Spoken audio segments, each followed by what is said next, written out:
Now let's talk a little bit about some .cms key concepts. First, we have a front end and a back end. Once you deploy your environment, you will have two ways or two entry points to .cms. If you write, for example, in your browser a localhost, just localhost, but without, let me log out here. If you just write localhost, you will see our front end. But if you, for example, were running a session in the backend, as you saw before, by default, .cms will going to redirect to our backend system. That is this one. When you deploy your environment locally, you can log in with this credential, admin@.cms.com as the email address, and the password is admin in lowercase. This is a backend. Here you will see many administrator features.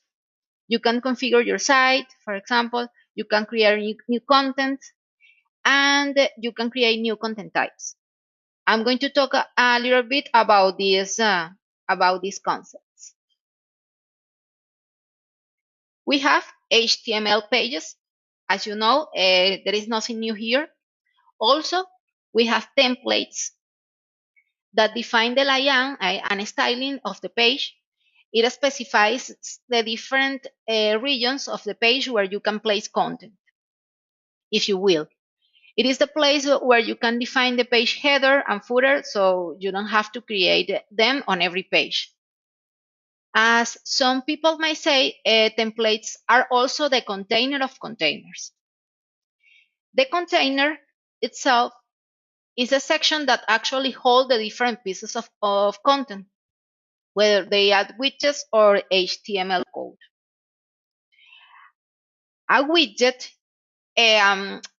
contains velocity code, which can both pull content from the .cms data store and display content on the page. Today, we are going to work with some simple widgets to get you more familiar with it. Let's talk first about a content type. A content type determines what information is contained in each individual content, including specific fields that can be entered, acceptable values, and the location of the content items. And a content is a representation of the actual information, the data entered by the user in the backend. If you go ahead, for example, let's see. Here, we have different content types. We have, for example, a host is a content type. We have employees. It works like a database. The content type is like the definition, and the content is like an instance of that definition. Here, in content types, you can create the content types itself, but here in the content search portlet,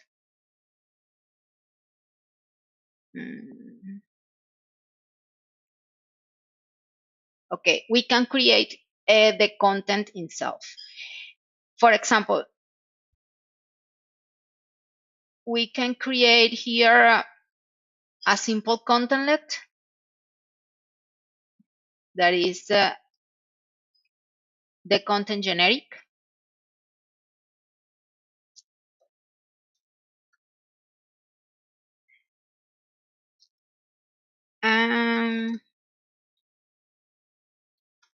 Here you can fill the body field.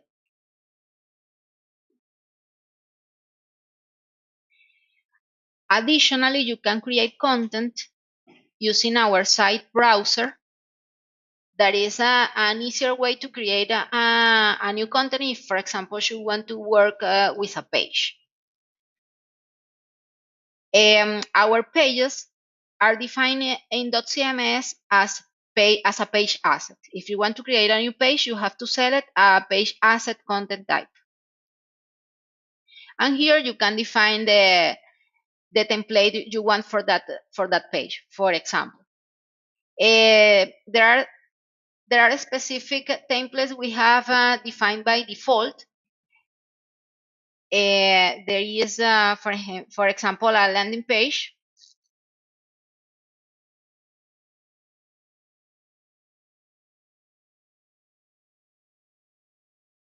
And once you click on Save and Publish, as you were using the landing page template, it uses by default this layout. If, for example, you want to use your own page design, you can change the template here and select a blank template, save and publish, and there is nothing here. You can include here as many contents as you need and to add the layout that you like. Generally, when you create a content type, you have to define fields. All fields are saved in database except, for example, the file asset. A file asset will be always be stored in file system in the asset directory. Everything related to files will be under your asset directory. But if you, for example, create a field, a text field, this information will be saved in the database.